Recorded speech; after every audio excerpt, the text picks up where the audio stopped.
प्रदेश का मां बोलेंगे क्या? नहीं, प्रधानमंत्री नहीं बोलेंगे। मुझे नहीं लगता कि वो बोलेंगे, और वो बोलते नहीं है। उनकी रणनीति यही है कि वो नहीं बोलेंगे। वो बोलेंगे, और वो जो बोलेंगे वो सबको पता है, वो बोलते रहे हैं, बोल ही रहे हैं। तो उनके बोलने और करने का ये असर हुआ है कि प्रदीप शुक्ला ने ये किया, और सिर्फ किया नहीं, इसकी चर्चा कोई नहीं कर रहा है। मतलब ये इतना बड़ा मामला है। और आज मैं एक ट्वीट देख रहा था कि इन लोगों ने ट्वीट नहीं किया।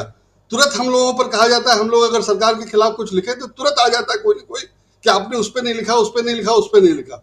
लेकिन आज मैंने देखा कि एक ट्वीट था जिसमें बताया गया कि संघ परिवार के किन समर्थकों ने इस पे कुछ नहीं लिखा है या कुछ नहीं ट्वीट किया है। तो जितने उनके पत्रकार ये या क्या बोलते हैं समर्थक हैं, उन लोगों ने इस पे अभी तक कुछ नहीं बोला है। और ये ऐसा मामला नहीं है कि इसको इग्नोर कर दिया जाए या किया जा सकता है। इस पर चर्चा तो होनी चाहिए थी, लेकिन कोई नहीं कर रहा है। ये उनकी रणनीति का असर है। तो मेरे कहने का मतलब ये है कि इसको सपोर्ट करने वाले लोग हैं, भले वो डायरेक्ट सपोर्ट नहीं है, इनडायरेक्ट सपोर्ट तो हो ही गया। तो आपने अगर इसकी चर्चा नहीं की तो इनडायरेक्ट सपोर्ट तो आप कर ही रहे हैं। दूसरा, ये भी सपोर्ट किया जा रहा है कि ये घटना 3 महीने पुरानी है। दूसरा ये कि मुख्यमंत्री इसके सख्त कार्रवाई के लिए पहले ही कह चुके थे, और ये कि अगर ये दोनों हो चुका था तो अब ये कोई मामला नहीं है। अब इसकी चर्चा आप क्यों कर रहे हैं? और तीसरे, ये तो कोई भी किसी के साथ भी फोटो खिंचा लेता है, वो करीबी नहीं है। ये सारी बातें हिंदू ही कह रहे हैं। तो जो हमारा हिंदू मजबूत हुआ है मोदी जी की रात में, वो हिंदू तो मजबूत हुआ है। गलती से उसने आदिवासी के साथ कर दिया तो हम लोग कह पा रहे हैं कि वो आदिवासी है, वरना हिंदुओं के साथ तो होता ही रहा है, चाहे वो हवाई जहाज में हुआ हो, चाहे और कहीं हो।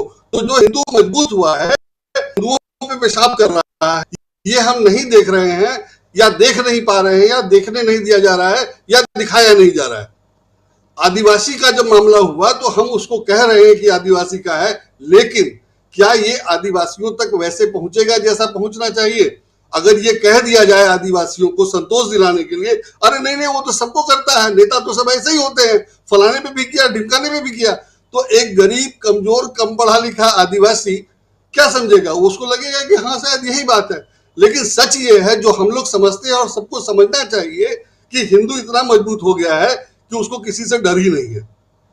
और मुख्यमंत्री के ये कहने के बावजूद कि उस पर सख्त से सख्त कार्रवाई की जाए, पुलिस वाला उसकी पीठ पे हाथ रख रहा है। और जैसा स्वामी जी ने कहा कि आमतौर पे वो ऐसे अपराधी पुलिस वालों के कंधों पे चल के जाते हैं, वो सीना तान के चल रहा है। तो ये स्थिति है, ये शासन है, ये हम लोगों को मिला है।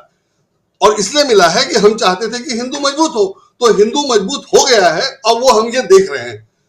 अब इसको हम मान सकते हैं कि ये साइड इफेक्ट है कि हिंदू जो मजबूत हुआ वो हिंदू के खिलाफ ही कार्रवाई कर रहा है। तो अब ये उसको नहीं करना चाहिए था, और या अगर उसको समझा दिया जाए और या लोग ऐसे समझे, तो मुझे नहीं लगता कि इसको कोई बुरा मानेगा, और फिर तो हिंदू तो सब ठीक जा रहा है। ये मेरी समस्या है। ये मुझे ऐसा लगता है कि पॉलिटिक्स में ये हो रहा है। मोदी जी कहते हैं कि वो संतुष्टिकरण करते हैं, और दूसरी पार्टी अगर किसी दूसरे धर्म वर्ग के लिए कुछ काम करती है तो वो तुष्टिकरण हो जाता है। तो मोदी जी ने हिंदुओं का संतुष्टिकरण किया, उसमें यह है कि तुम जो करो सो हम बचा लेंगे, जैसे ब्रजभूषण सिंह को बचा लिया, और नहीं बचा पाएंगे तो इंस्पेक्टर है तुम्हारी पीठ पे, हाथ है उसका। यही तो हो रहा है, यही तो हम देख रहे हैं। तो इसका मतलब ये है कि हिंदुओं को जो मजबूत करने की बात थी और जो हिंदू अपेक्षा कर रहे हैं वो हो रहा है।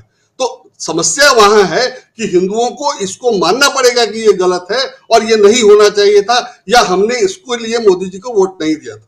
अगर ये बातें नहीं होती हैं तो बाकी तो सब मैनेज किया जा सकता है।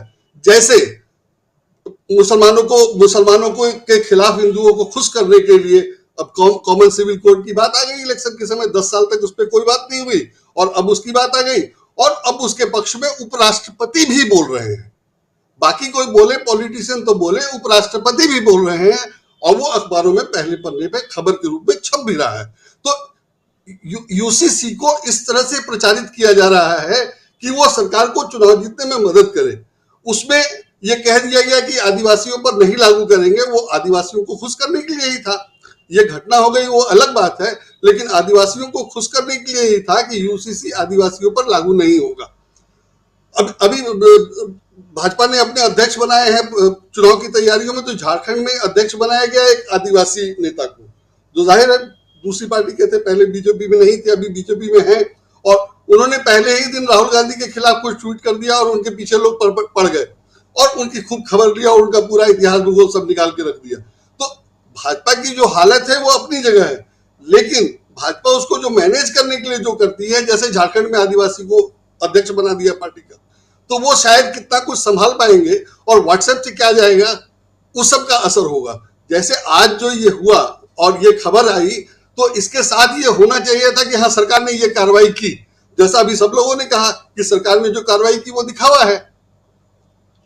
अरेस्ट तो उसको होना ही था, और अरेस्ट होने के बाद उसको कब बेल हो जाएगा कब नहीं पता नहीं, और थाने में उसकी अभी तक तो कोई खबर ली नहीं गई है जो आमतौर पर दी जाती। तो जो कार्रवाई हुई है वो दिखावा है, और कायदे से अभी तक ये खबर आ जानी चाहिए थी कि सरकार ने ये किया, ये धाराएं लगी, ये एफआईआर हुई, जो सामान्य मीडिया पे नहीं है। हम लोग जानते हैं, हम लोगों ने देख लिया, हम लोगों ने पता कर लिया, वो अलग चीज है, लेकिन आम लोगों को ये सारी खबर नहीं होगी। और जो हिंदू मजबूत करना चाह रहा था तो उसके लिहाज से तो हिंदू मजबूत हुआ है। तो ये तो अगर आप ऐसे देखते हैं या आप ये अपेक्षा कर रहे थे सरकार से, तो सरकार तो वो हिंदुओं का काम हो रहा है, तो ये नहीं होना चाहिए। और ये मीडिया ही कर सकता है, मीडिया ही बता सकता है कि हिंदू जो मजबूत हुआ है तो उसका साइड इफेक्ट क्या है। लेकिन अगर मीडिया नहीं बताएगा तो उसको पॉजिटिवली व्हाट्सएप यूनिवर्सिटी से फैलाया जा सकता है और आदिवासियों को ये भ्रम में रखा जा सकता है कि ये उनके लिए उतना बड़ा नुकसान नहीं है, बीजेपी बहुत फायदेमंद है। तो ये दोनों स्थिति जब तक नहीं सुधरेगी तब तक, या दोनों को अगर बीजेपी मैनेज कर ले जाएगी तो तब तक इसका बहुत असर नहीं होगा। मैंने बहुत असर नहीं होगा ऐसा नहीं है, असर जो है तो है, वो घटना तो है ही है बहुत बड़ी, और असर होना ही चाहिए, होगा भी। लेकिन मैं ये कह रहा हूं कि बीजेपी मैनेज कर सकती है और उसके सपोर्टर हैं जो उसको सपोर्ट कर रहे हैं, या कम से कम खिलाफ नहीं बोल के चुप होकर के उसका सपोर्ट कर रहे हैं, जो आइडियली नहीं होना चाहिए। ना वो हिंदू हित में है, ना देश के हित में है, ना समाज के हित में है, ना भाजपा ना आरएसएस परिवार के हित में है। अगर आरएसएस परिवार पूरा उसके शासन में ये स्थिति बन जाती है तो देश या समाज के लिए तो अच्छा नहीं है। तो क्यों नहीं हम लोग को उसका विरोध करना चाहिए, या जो उसका समर्थन कर रहे हैं उनको बताना चाहिए। तो वो जब तक नहीं बताएंगे और जब तक इसको स्वीकार नहीं करेंगे कि ये गलत हुआ है, तब तक इसका नुकसान जो होना चाहिए वो नहीं होगा। होगा तो जरूर, जो होना चाहिए वो नहीं होगा। अगर ये खबर आज छप जाती या कल छप जाए कि बीजेपी ने जो किया वो दिखावा है और मजबूरी में किया है, तो उसका दूसरा असर होगा। लेकिन ये खबर ही नहीं छपेगी, या छपेगी तो कहीं कोने में छोटी सी। तो उससे मेरी चिंता वो है कि बीजेपी इसको मैनेज